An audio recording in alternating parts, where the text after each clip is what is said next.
हाँ जी, नमस्कार दोस्तों। आत्मनिर्भर संस्थान की ऑनलाइन क्लासेज में आपका हार्दिक स्वागत। और देखिए दोस्तों, आज हम ज्योग्राफी का एक इम्पोर्टेंट टॉपिक पढ़ने जा रहे हैं, राजस्थान के भौतिक प्रदेश यानी कि फिजिकल डिवीजन।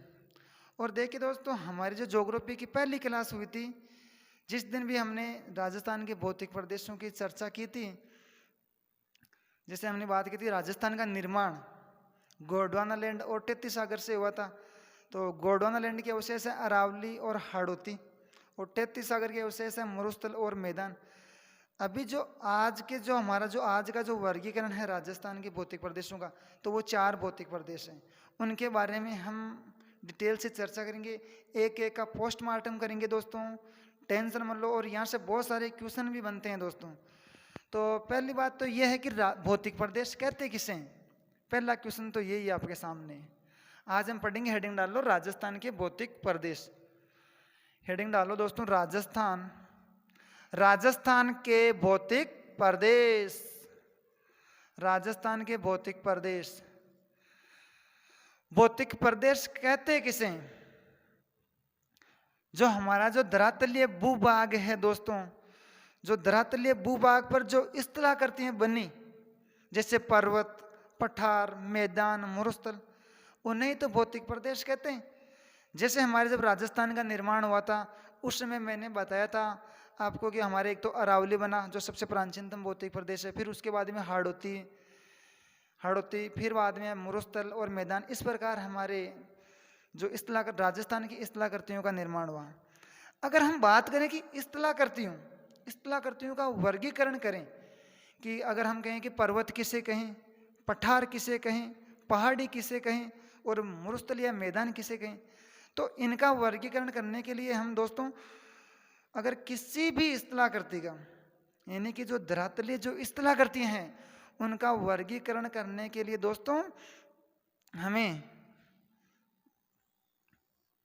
समुद्र तल से इनकी औसत ऊंचाई देखी जाती है दोस्तों। इनका वर्गीकरण करने के लिए समुद्र तल से इनकी औसत ऊंचाई देखी जाती है। जैसे आप समझना दोस्तों, मान लीजिए यह समुद्र तल है, ठीक है दोस्तों, यह समुद्र तल है। अगर इस समुद्र तल से 300 मीटर की ऊंचाई पर जो भूभाग हैं, उन्हें हम मैदान कह सकते हैं दोस्तों। समुद्र तल से अगर 300 मीटर की ऊंचाई पर जो समतल जो भूभाग है, उन्हें हम मैदान कह सकते हैं। समुद्र तल से 600 मीटर की ऊंचाई पर जो समतल जो भूभाग है, जो समतल या ऊंचाई 600 मीटर की ऊंचाई पर जो समतल भूभाग है, उसे हम पठार कह सकते हैं दोस्तों। पठार। समुद्र तल की औसत ऊंचाई से 1800 मीटर की ऊंचाई वाला जो भूभाग है, उसे हम पहाड़ी कह सकते हैं दोस्तों, पहाड़ी। लेकिन जो इसका ढाल है, ये 45 डिग्री से कम होना चाहिए, मंद ढाल वाली होनी चाहिए कहने का मतलब। तो इसको हम 45 डिग्री भी बोल सकते हैं। समुद्र तल से 1800 मीटर से अधिक ऊंचाई वाला जो भूभाग होता है, उसे हम पर्वत कह सकते हैं दोस्तों। इससे हम पर्वत की श्रेणी में रख सकते हैं। 1800 मीटर की ऊंचाई, या हम कह सकते हैं कि 45 डिग्री से अधिक ढाल वाला जो भाग होता है, उसे हम पर्वत कह सकते हैं दोस्तों, 45 डिग्री से अधिक। और देखिए दोस्तों, अगर जो हमारा जो स्थलीय भाग है, अगर किसी भी भाग का अगर वर्गीकरण करना हो, तो अगर हम समुद्र तल से उसकी औसत ऊंचाई देखते हैं। आपने अगर देखिए दोस्तों, आपने अगर रेलवे स्टेशन पर देखा होगा कि यार जो इस रेलवे स्टेशन की ऊंचाई समुद्र तल से इतने किलोमीटर है, इतनी मीटर की ऊंचाई पर है, तो किसी भी स्थान की अगर हमारे को औसत ऊंचाई निकालनी है, तो औसत ऊंचाई निकालने के हमारे को समुद्र तल से उसकी औसत ऊंचाई निकाली जाती है दोस्तों, वहां से उसका मान लिया जाता है। तो अगर हम राजस्थान की बात करें, देखिए दोस्तों, हम राजस्थान की बात करें, यह तो हमारा समझने का था। पहले तो आप डेफिनेशन लिखो, जो राजस्थान के जो भौतिक प्रदेश हैं, इनकी डेफिनेशन लिखो दोस्तों। उच्चावच एवं जलवायु के आधार पर, उच्चावच एवं जलवायु के आधार पर राजस्थान को 4 भौतिक प्रदेशों में बांटा गया है। उच्चावच एवं जलवायु, उच्चावच एवं जलवायु के आधार पर राजस्थान के भौतिक प्रदेशों को 4 भागों में बांटा गया है। आपको पूछ ले कि जो भौतिक प्रदेश है उनका जो मुख्य आधार है वो क्या है, तो आपको बताना है उच्चावच और जलवायु।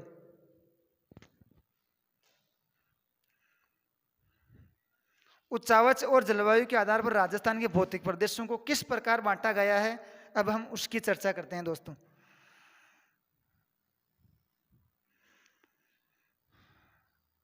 यह तो हो गया हमारा पर्वतीय भाग उच्चावच के आधार पर।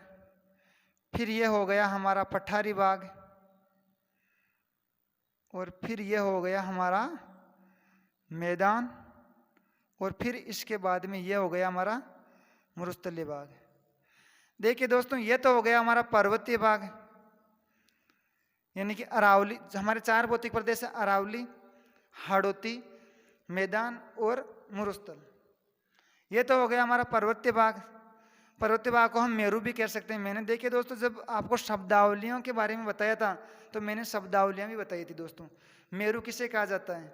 जो अरावली जो पर्वतीय प्रदेश है, जो सबसे प्राचीनतम प्रदेश है, उसे मेरू भी कहा जाता है। तो ये हो गया हमारा पर्वत वाला भाग। ये हो गया हमारा पठारी भाग, पठारी भाग, या इसे हम कह सकते हैं माल, हाड़ौती वाला सेक्टर। ये हो गया हमारा मैदान, और ये हो गया हमारा मरुस्थल। मरुस्थल यानी मरु, इसकी शब्दावली है। और देखिए दोस्तों, अब मैं आपसे एक क्वेश्चन पूछूं कि सबसे ज्यादा लोग रहना पसंद कहां करेंगे? सबसे जो ज्यादा जो जनसंख्या है वो कहां रहना पसंद करेगी? अगर आपको कहे कि यार तू कहां रहना पसंद करेगा इनमें से, तो अगर पर्वतों पर रहना पसंद करोगे आप, या पठारी भाग पर रहना पसंद करोगे, या मैदान, या फिर मरुस्थल में? मरुस्थल में रह के क्या करोगे? वहां क्या भूखा मरना है क्या? वहां ना तो पानी, वहां पानी है वो भी खारा, वहां ना कोई पैदावार होती है, तो यहाँ तो कोई भी रहना पसंद नहीं करेगा दोस्तों। जो पर्वतीय भाग है, पहाड़ों पर रहना कौन चाहता है? पहाड़ों पर भी लोग कम पसंद करते हैं रहना। सबसे ज्यादा जो लोग पसंद करते हैं वो पसंद करते हैं मैदानी भाग में रहना, क्योंकि वहाँ पर जल है, वहाँ पर बहुत अच्छी पैदावार होती है, वहाँ पर और भी कुछ औद्योगिक विकास जैसे इकाइयाँ लगा सकते हैं दोस्तों। तो जो सबसे ज़्यादा लोग जो रहना पसंद करेंगे वो हमारे मैदानी भाग में रहना पसंद करेंगे। यहाँ से मैं आगे आपको समझाऊंगा कि इसका मतलब क्या हुआ। अब हम राजस्थान के भौतिक प्रदेशों की सामान्य जानकारी के बारे में बात करते हैं। आप हेडिंग डालिए दोस्तों। देखिए दोस्तों, मुझे पता है कि मुझे कौन सी चीज़ कहाँ पर डालना है।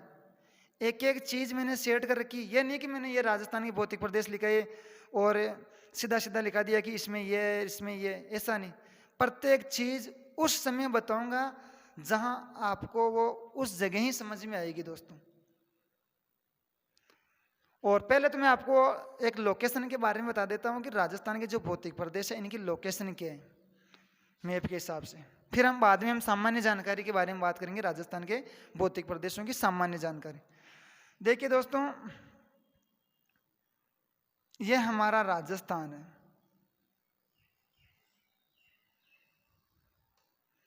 यह हमारा राजस्थान है। अरावली पर्वतमाला राजस्थान को 2 बराबर भागों में बांटती है दोस्तों।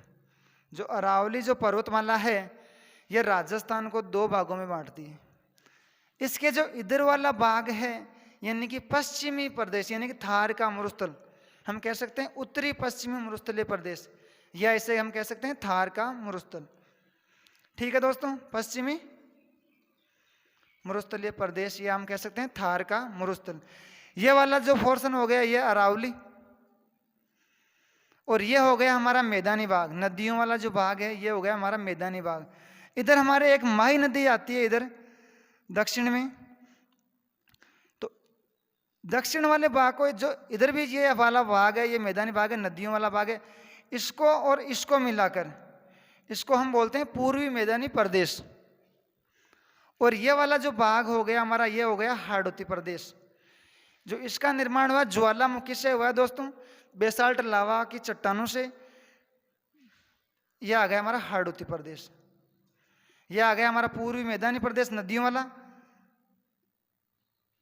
ठीक है दोस्तों, अगर इनके निर्माण काल की अगर हम बात करें, जो पश्चिमी जो मरुस्थलीय प्रदेश है, इसका निर्माण काल हुआ, अगर हम कल्पों में अगर बात करें तो इसका निर्माण हुआ था मध्यजीवी महाकल्प में। मध्यजीवी महाकल्प, महाकल्प। अब मध्यजीवी महाकल्प के भी पार्ट है दोस्तों कुछ, जैसे टर्शियरी काल और प्लेस्टोसीन काल। तो इसका निर्माण हुआ था टर्शियरी काल में, टर्शियरी काल। फिर बाद में हमारे प्लेस्टोसीन काल, जो टर्शियरी काल के जो बाद में जो काल आता है वो आता है प्लेस्टोसीन काल। वैसे मरुस्थल का निर्माण तो टर्शियरी काल में हो गया था, लेकिन मरुस्थल का विस्तार तो अभी भी तो हो रहा है दोस्तों। तो हम इसमें प्लेस्टोसीन भी ऐड कर सकते हैं, प्लेस्टोसीन काल, प्लेस्टोसीन काल। अगर फिर हमारे जो अरावली का जो निर्माण हुआ तो वो हुआ था आदजीवी महाकल्प में, आदजीवी महाकल्प। यह सबसे प्राचीन कल्प है दोस्तों। तो इसमें जो आता है वो आता है हमारा प्री कैम्ब्रियन काल, प्री कैम्ब्रियन काल। तो अरावली पर्वतमाला का निर्माण हुआ था प्री कैम्ब्रियन काल में, प्री कैम्ब्रियन काल में। फिर जो हमारे जो मैदानी भाग है, इसका निर्माण हुआ था हमारे, सॉरी दोस्तों, ये नवजीवी महाकल्प है, नवजीवी महाकल्प, नवजीवी महाकल्प। और जो पूर्वी जो मैदानी प्रदेश है, इसका निर्माण भी नवजीवी महाकल्प में हुआ था, नवजीवी महाकल्प, महाकल्प। यानी कि इसका जो निर्माण हुआ था प्लेस्टोसीन काल में हुआ था दोस्तों, प्लेस्टोसीन काल में हुआ था, प्लेस्टोसीन काल में। जो हमारा हाड़ौती वाला जो भाग है, इसका निर्माण हुआ था दोस्तों मध्यजीवी महाकल्प में, मध्यजीवी महाकल्प, या हम इसे कह सकते हैं क्रीटेटियस काल, क्रीटेटियस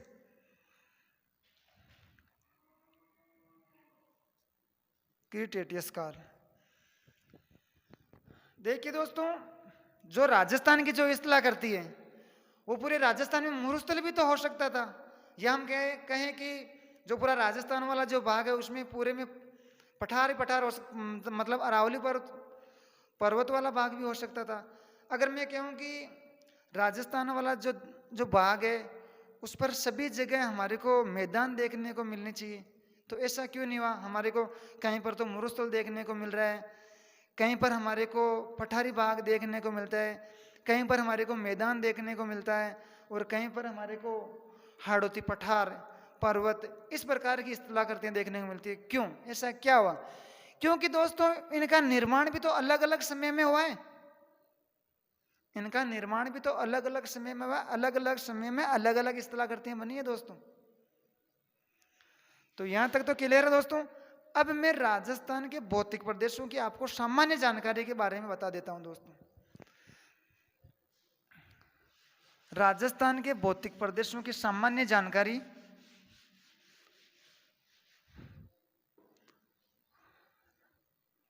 राजस्थान के भौतिक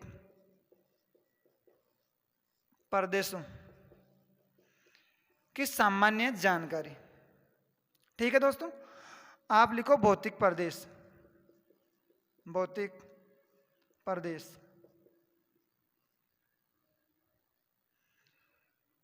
हमारे 4 भौतिक प्रदेश हुए थे दोस्तों, इस प्रकार लिख सकते हो आप। मरुस्थल,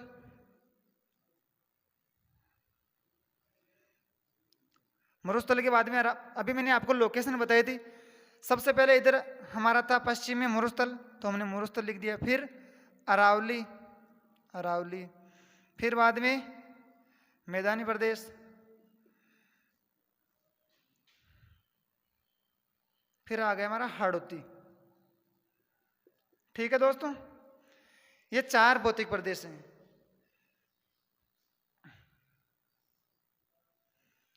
अब इनके बारे में हमारे को देखना है कि मरुस्थलीय जो भाग है इसमें कितना क्षेत्रफल है, कितनी जनसंख्या है, कितने जिले आते हैं, कैसी मिट्टी है, कैसी जलवायु है, ये सब हम बात करेंगे। तो पहला पॉइंट लगा के लिखो आप, इसमें इधर लिखो आप क्षेत्रफल। इसके बारे में, क्षेत्रफल के बारे में हम बात करेंगे। देखिए दोस्तों, इसका जो मरुस्थल, हमारा जो राजस्थान है वो कुल 100% है, उसमें से मरुस्थल का कितना हिस्सा है, 61.11% पर तो हमारे केवल मरुस्थल फैला हुआ है दोस्तों। यानी कि हम कह सकते हैं 2/3 भूभाग पर केवल मरुस्थल है, 61.11, या हम कह सकते हैं 2/3 भूभाग पर तो हमारा मरुस्थल है।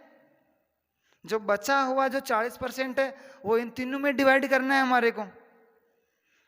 9%, राजस्थान के 100% एरिया में से 9% हमारे अरावली जो पर्वतीय प्रदेश है उसका हिस्सा आता है 9% दोस्तों, 9%। जो मैदानी प्रदेश है उनका हिस्सा आता है दोस्तों 23%। अगर और बचा हुआ जो भाग है वो हमारे हाड़ौती वाला है 6.89% दोस्तों, 6.89%। अगर हम इन चारों का अगर योग करें तो हमारे पास 100% निकल के आ जाएगा दोस्तों, 100%। अगर मैं कहूं कि राजस्थान के कौन से भौतिक प्रदेश जो सर्वाधिक क्षेत्रफल रखता है अपने आप में, हो जाएगा हमारा पश्चिमी मरुस्थलीय प्रदेश 61.11। और सबसे कम क्षेत्रफल वाला भौतिक प्रदेश कौन सा है, वो हो जाएगा हमारा हाड़ौती 6.89।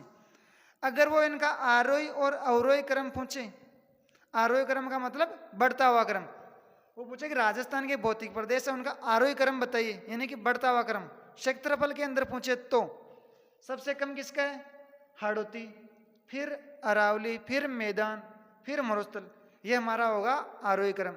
अगर वो अवरोही क्रम पूछे, जो राजस्थान के भौतिक प्रदेश हैं उनका क्षेत्रफल की दृष्टि से अवरोही क्रम बताइए, तो अवरोही क्रम यानी कि घटता हुआ क्रम, पहले सबसे बड़ा मरुस्थल, फिर बाद में मैदान, फिर अरावली और फिर हाड़ौती। वो इस प्रकार से भी तो क्वेश्चन दे सकता है दोस्तों। फिर अगर हम बात करें इसमें जनसंख्या की, जनसंख्या जो पश्चिमी जो मरुस्थलीय प्रदेश है इसमें कितना % जनसंख्या निवास करती है, तो इसमें 40% जनसंख्या निवास करती है दोस्तों। और अगर मैं अरावली पर्वत की बात करूं जो पर्वतीय प्रदेश है वहां पर 10% जनसंख्या निवास करती है, वहां पर 10% जनसंख्या निवास करती है। और जो मैदानी प्रदेश है यहाँ पर 40% जनसंख्या निवास करती है दोस्तों। अब जो हमारा जो बचा हुआ भाग है यहाँ पर 39% जनसंख्या निवास करती है, और जो हाड़ौती वाला प्रदेश है यहाँ पर 11% जनसंख्या निवास करती है दोस्तों।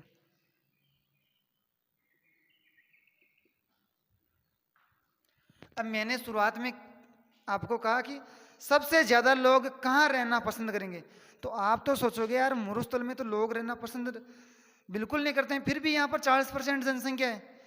ऐसा नहीं है दोस्तों, क्योंकि यहाँ क्षेत्रफल भी तो ज्यादा है, 61.11% क्षेत्रफल है। अगर हम जनसंख्या घनत्व की बात करें तो देखना दोस्तों, जनसंख्या घनत्व ज्यादा कहाँ का है, जनसंख्या घनत्व। पहले तो मैं आपको ये पूछूं कि सर्वाधिक जनसंख्या वाला भौतिक प्रदेश कौन सा है, तो आपको बताना है मरुस्थल। मैं आपको कहूं कि सबसे कम जनसंख्या वाला भौतिक प्रदेश कौन सा है, तो आपको बताना है अरावली। और फिर हमारे अगर इनका आरोही और अवरोही क्रम पूछे तो आपको ये आंकड़े याद रखना पड़ेंगे दोस्तों। अब देखिए दोस्तों, सर्वाधिक जनसंख्या वाला भौतिक प्रदेश कौन सा है यहाँ पर, देखिए दोस्तों यहाँ पर मान लीजिए यहाँ पर 61 कमरे हैं और 40 लोग रह रहे हैं, मतलब ये तो खुले मुल्ले रह रहे हैं, आराम से, कोई दिक्कत ही नहीं है। और यहाँ देखो यहाँ 23 कमरे हैं और 39 लोग रह रहे हैं दोस्तों। 23 कमरे और 39 लोग रह रहे हैं, यानी कि यहाँ पर जनसंख्या घनत्व ज्यादा है, यहाँ पर लोग बहुत ज्यादा है। तो सर्वाधिक जनसंख्या घनत्व होगा हमारा इसका, यानी कि पहले स्थान पर आएगा हमारे ये। तो आप बताओ दूसरे स्थान पर कौन आएगा जनसंख्या घनत्व में? देखो यहाँ 9 कमरे हैं और 10 लोग रह रहे हैं, ठीक ठाक है। यहाँ तो 7 कमरे मान लो आप, यहाँ 7 कमरे हैं और 11 लोग रह रहे हैं, 7 कमरे हैं और 11 लोग रह रहे हैं। तो ये हो जाएगा हमारा जनसंख्या घनत्व में सेकंड स्थान पर दोस्तों, और ये हो जाएगा थर्ड। और यहाँ तो कमरे ज्यादा है और लोग कम रह रहे हैं दोस्तों, मैं आपको समझाने के लिए बता रहा हूँ जनसंख्या घनत्व, ऐसा नहीं है। तो यह आ जाएगा हमारा 4th स्थान पर।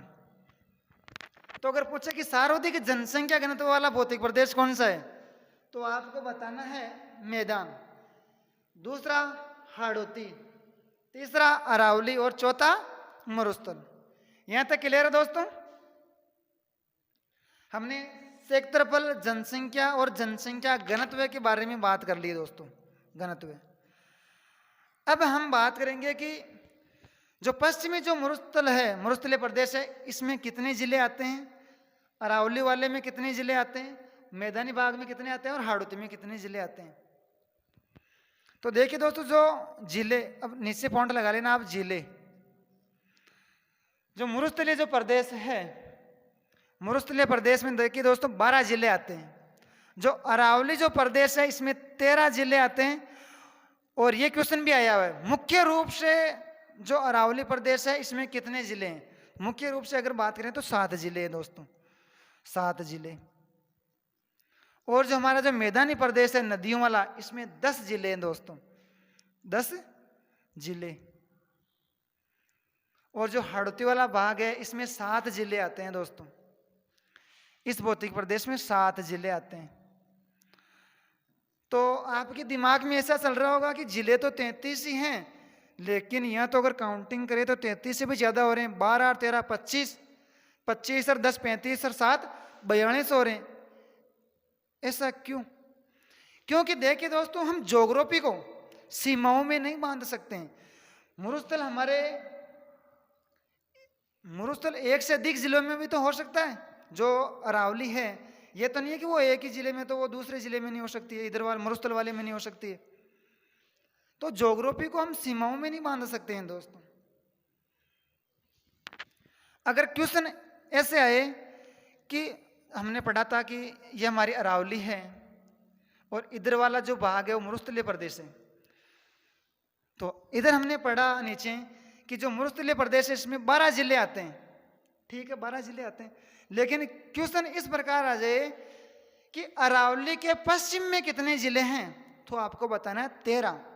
क्योंकि दोस्तों जो सिरोही वाला जो भाग है वो मरुस्थल के अंतर्गत नहीं आता है दोस्तों। वहां पर तो पर्यटक स्थल माउंट आबू जैसे पर्वत है वो तो हमारे अरावली का हिस्सा है दोस्तों। तो अगर मरुस्थल की बात करें तो 12 जिले, अगर अरावली के पश्चिम में अगर जिलों की बात करें तो आपको बताना है 13। यहां तक क्लियर? अब देखिए दोस्तों, मैं यहां नीचे से हटा रहा हूं और इसी सारणी के अंदर और हमारे को आगे लिखना है। हमने क्षेत्रफल, जनसंख्या, जनसंख्या घनत्व और जिलों के बारे में बात की अभी तक। तो देखिए दोस्तों, आप स्क्रीनशॉट भी ले सकते हो, साथ में उतार भी सकते हो, और मैं तो कहूं कि नोटबुक और पेन कॉपी उठा लो और साथ साथ में नोट्स बनाते चलो दोस्तों। ऐसी ज्योग्राफी आपको और कहीं पर भी यूट्यूब चैनल पर पूरी ज्योग्राफी अवेलेबल नहीं होगी दोस्तों। अब अगर हम बात करें, हमारे को पढ़ना अब आगे मिट्टी वाला पॉइंट लगा लेना दोस्तों। मिट्टी, जो पश्चिमी जो मरुस्थलीय प्रदेश है इसकी मिट्टी है बुलई रेतीली मिट्टी। कौन सी मिट्टी है दोस्तों? बुलई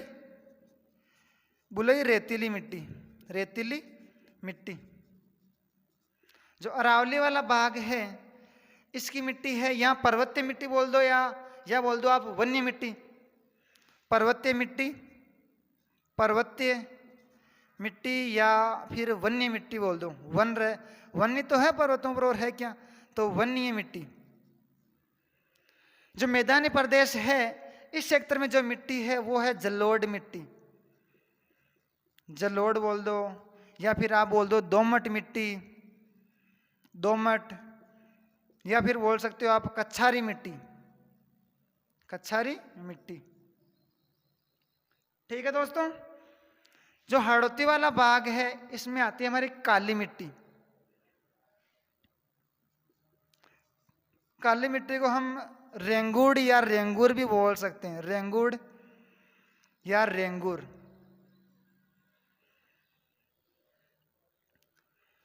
मरुस्थलीय प्रदेश में बलुई रेतीली मिट्टी, अरावली वाले भाग में पर्वतीय या वन्य मिट्टी, मैदानी भाग में जलोढ़ या दोमट मिट्टी, हाड़ौती प्रदेश में काली या रेंगुड़ मिट्टी। दोस्तों अब अगर हम जलवायु की बात करें, जो मरुस्थलीय जो प्रदेश है इसमें हमारी जलवायु देखने को मिलती है हमारे को शुष्क एवं अर्ध शुष्क जलवायु, शुष्क एवं अर्ध शुष्क जलवायु। ठीक है दोस्तों, अरावली वाले भाग में हमारे को जलवायु देखने को मिलती है उप आर्द्र जलवायु, उप आर्द्र जलवायु, और मैदानी भाग में हमारे को जलवायु देखने को मिलती है आर्द्र जलवायु, आर्द्र, और हाड़ौती वाले भाग में हमारे को जलवायु देखने को मिलती है अति आर्द्र जलवायु।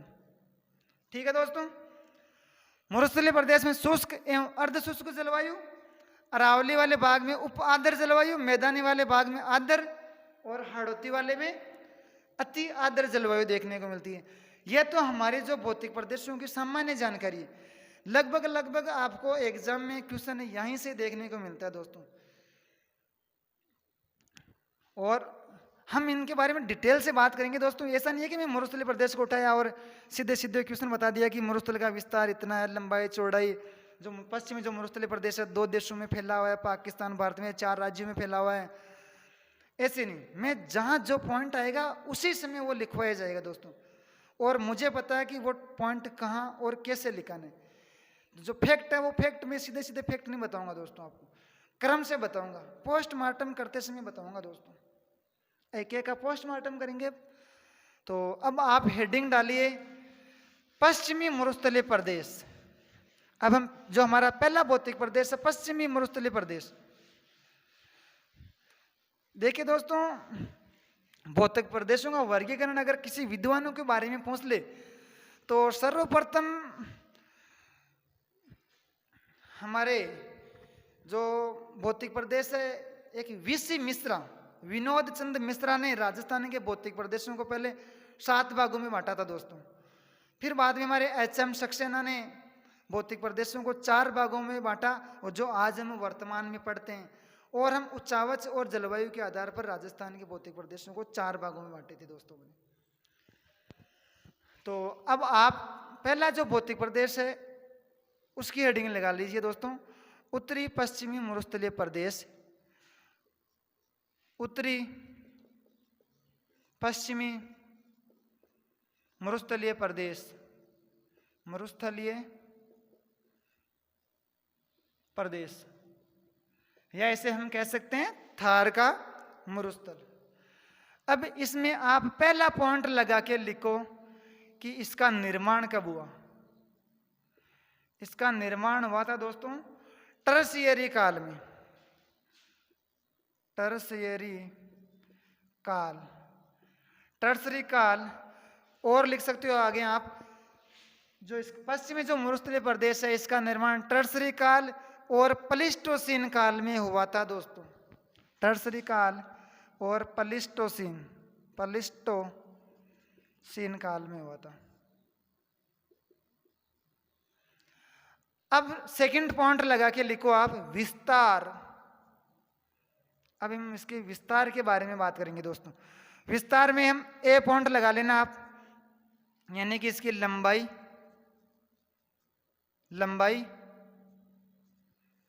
बी पॉइंट लगा के लिखना आप चौड़ाई, और सी पॉइंट लगा के लिखना आप ऊंचाई।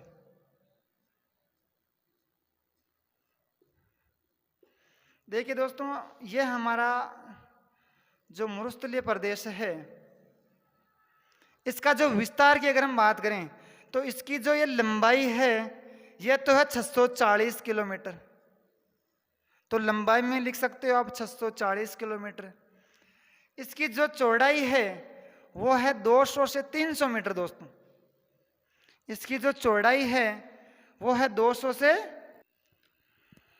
इसकी चौड़ाई देखिए दोस्तों, इसकी आप बता सकते हो 300 मीटर। पहले मैंने आपको 200 से 300 मीटर बता दिया था दोस्तों, 300 मीटर है। इसकी चौड़ाई है 300 मीटर, तो चौड़ाई में आप लिख सकते हो 300 मीटर। इसकी जो औसत ऊंचाई है यह है 200 से 300 मीटर दोस्तों। 200 से 300 मीटर, तो औसत ऊंचाई लिख सकते हो आप इसकी 200 से 300 मीटर। एवरेज में लिख सकते हो आप औसत 250 मीटर। ठीक है दोस्तों, अब हम आगे बात करते हैं इसके ढाल की। देखिए दोस्तों, जो लंबाई है ये तो हमारी किमी के अंदर है, 640 किमी। जो चौड़ाई है ये भी हमारी किमी में है, लेकिन जो ऊंचाई है ये मीटर में है दोस्तों, ये ध्यान रखना। अब तीसरा पॉइंट लगा के लिखो मरुस्थल का ढाल। तीसरा पॉइंट लगा के लिखो मरुस्थल का ढाल। मरुस्थल का ढाल। देखिए दोस्तों, हमारे को किसी भी स्थान का अगर ढाल देखना हो तो हम, जैसे अगर हम बात करते हैं, जैसे हमारे घर की छत है, जैसे हमने बोलते हैं कि यार का पानी इधर जाना चाहिए, इसका ढाल इधर होना चाहिए, मतलब हम पानी से ही पता लगाते हैं कि इसका ढाल इधर है। यार पानी इस तरफ निकालना है हमारे को, इसका ढाल इधर होना चाहिए, बोलते हैं नहीं बोलते हैं ऐसा? तो इसी प्रकार हम अगर मरुस्थल के अगर ढाल का अगर पता लगाएं तो हमारे पश्चिमी राजस्थान की गंगा कही जाती है लोनी नदी को। जो हमारे पश्चिमी राजस्थान की गंगा कहते हैं हम लोनी नदी को। तो नदियों के आधार पर ही किसी स्थान का जो हमारा स्थलीय जो भूभाग होता है उसके ढाल का पता लगाया जाता है दोस्तों, वाटर के हिसाब से। यह हो गई हमारी नॉर्थ, साउथ, ईस्ट और वेस्ट। जो हमारी जो लोनी नदी है वो हमारे नागपाड़ अजमेर से निकलती है दोस्तों और हमारे कच्छ के रण तक चली जाती है, इस प्रकार बहती है हमारे पश्चिमी राजस्थान में। तो हम कह सकते हैं कि जो मरुस्थल का ढाल है वो उत्तर पूर्व से दक्षिणी पश्चिम की ओर है दोस्तों, उत्तर पूर्व से दक्षिणी पश्चिम की ओर है। तो मरुस्थल के ढाल में लिखो आप, मरुस्थल का ढाल उत्तर पूर्व, लिख लो आप, उत्तर पूर्व से दक्षिणी पश्चिम की ओर है। अब देखिए दोस्तों, आप अगला पॉइंट लगाओ। अब हम मरुस्थल का अध्ययन करते हैं दोस्तों, अब हम मरुस्थल का अध्ययन करते हैं। अगला पॉइंट लगाओ मरुस्थल का अध्ययन।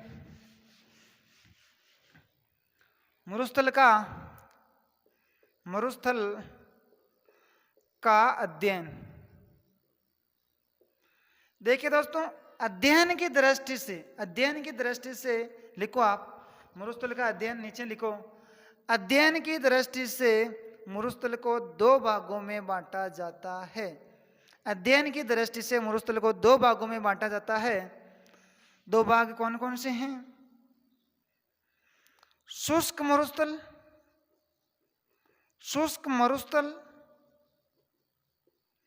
और अर्ध शुष्क मरुस्थल।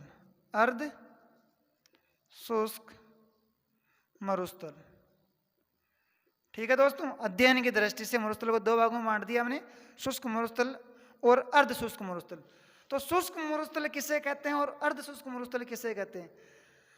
जहां 0 से 25 सेंटीमीटर वर्षा होती है उसे तो हम शुष्क मरुस्थल की कैटेगरी में रखते हैं, और जहां 25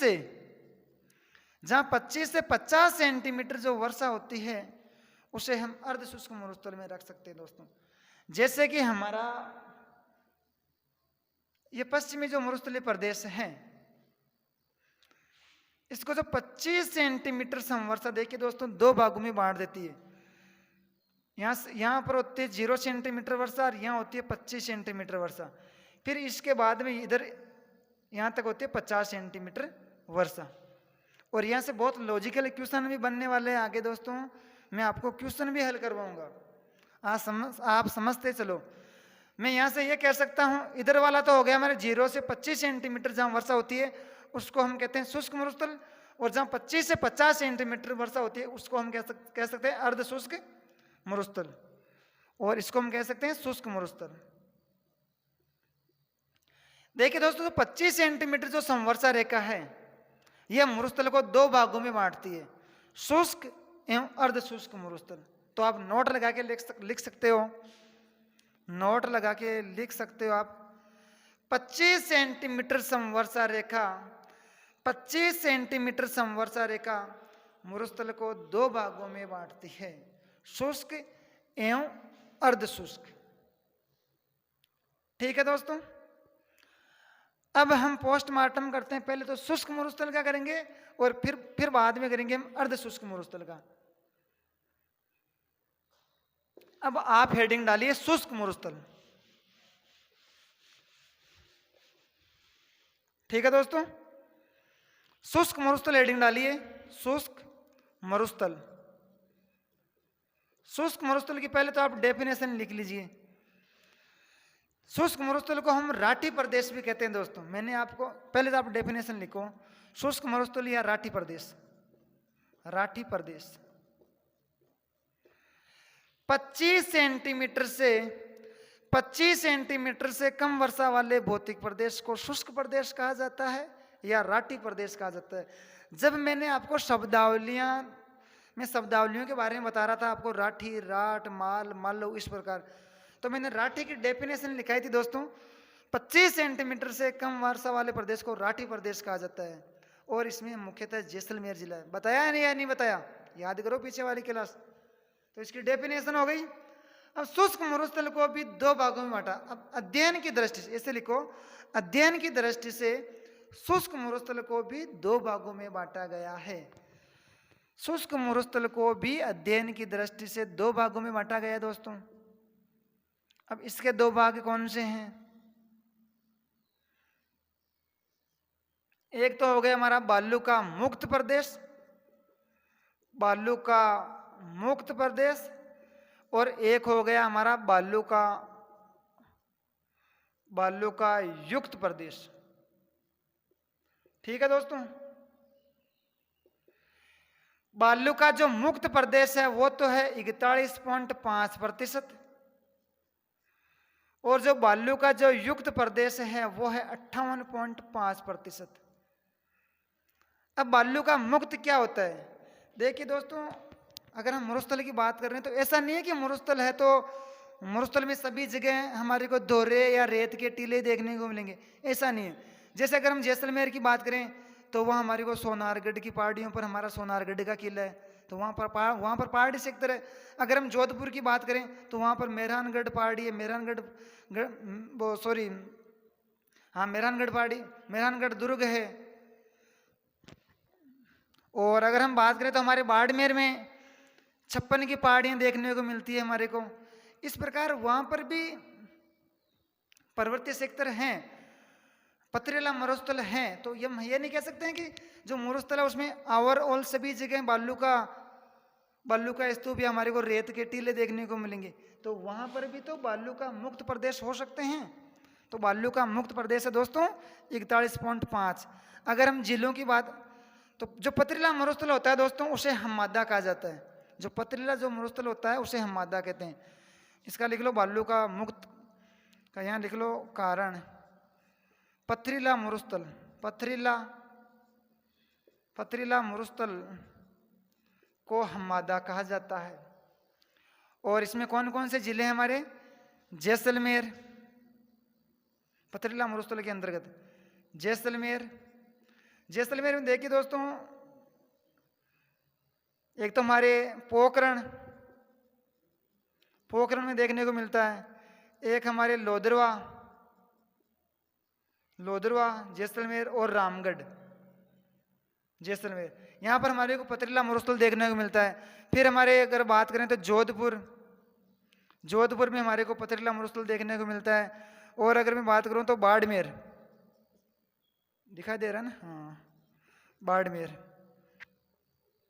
तो देखिए दोस्तों, जैसलमेर में जो पत्थर पाए जाते हैं वो पीले पत्थरों का शहर भी कहा जाता है जैसलमेर को। अगर हम बालू का युक्त प्रदेश की बात करें तो यहाँ पर समझना, पवन, मिट्टी, निक्षेपण और फिर बालू का स्तूप। देखिए दोस्तों, बालू का स्तूप प्रदेश किसे कहते हैं? यानी कि पवनों के द्वारा मिट्टी को एक स्थान से उठाकर दूसरे स्थान पर निक्षेपण यानी कि जमा करना। जो वहां जमा करने पर जो बालू की, जो मिट्टी की जो आकृति बनती है उसे बालू का स्तूप कहा जाता है दोस्तों। जैसे आपने अपने घर के कोने के पास या किसी दीवार के पास या हमारे खेत में पेड़ पौधों के पास में जो हवाएं चलती है और वो मिट्टी आकर जो एकत्रित हो जाती है और वो अपने आप में एक आकृति बना लेती है दोस्तों, उसे हम कहते हैं बालू का स्तूप। वो किस प्रकार बनाती है, उसकी प्रक्रिया क्या रहती है? पवनों के द्वारा मिट्टी का एक स्थान से दूसरे स्थान पर, पवनों के द्वारा मिट्टी को उड़ाकर एक स्थान से दूसरे स्थान पर निक्षेपण करना, या हम कह सकते हैं जमा करना। जमा करने से जो आकृति बनती है उसे हम कहते हैं बालू का स्तूप दोस्तों। तो जो हमारे को जो बालू का स्तूप, सर्वाधिक जो बालू का स्तूप हमारे को देखने को मिलते हैं वो हमारे को जैसलमेर में देखने को मिलते हैं दोस्तों। हमारे को सर्वाधिक बालू का स्तूप जैसलमेर में देखने को मिलते हैं और सभी प्रकार के बालू का स्तूप हमारे को, सभी प्रकार के जो बालू का स्तूप है वो हमारे को जोधपुर में देखने को मिलते हैं दोस्तों। तो कल हम बात करेंगे बालू का स्तूपों के प्रकार। जैसे ही हम बालू का स्तूपों के प्रकार के बारे में पढ़ेंगे, फिर हम पोस्टमार्टम करेंगे। शुष्क मरुस्थल का हो गया, फिर हम अर्ध शुष्क मरुस्थल का पोस्टमार्टम करेंगे। जैसे बालू का स्तूपों के प्रकार में हम पढ़ेंगे, बरखाना बालू का स्तूप है, अनुदैर्ध्य बालू का स्तूप है, तारानुमा बालू का स्तूप है, पैराबोलिक है, सीप है, स्कर्ब का पीस है। इस प्रकार 7-8 प्रकार के जो हम बालू का स्तूपों के प्रकार के बारे में जानेंगे। फिर हम बात करेंगे अर्धशुष्क मरुस्थल की। फिर हम जो मरुस्थल के जो महत्वपूर्ण जो बिंदु है उनके बारे में बात करेंगे। और अभी तक तो बिल्कुल मैं कहूँ तो अभी तक तो ये मरुस्थलीय जो प्रदेश है वो मात्र 10% ही नहीं हुआ है दोस्तों। अभी तो पिक्चर बाकी है। और आज के लिए इतना ही दोस्तों, और कल हम बात करेंगे बालू का स्तूपों के प्रकार। तो आप पहले एक बार बालू का स्तूप के प्रकार आप कहीं से पढ़ लेना, जिससे कि आपके और अच्छा समझ में आ जाए। और आज के लिए इतना ही। Thank you. जय हिंद, जय भारत, जय आत्मनिर्भर।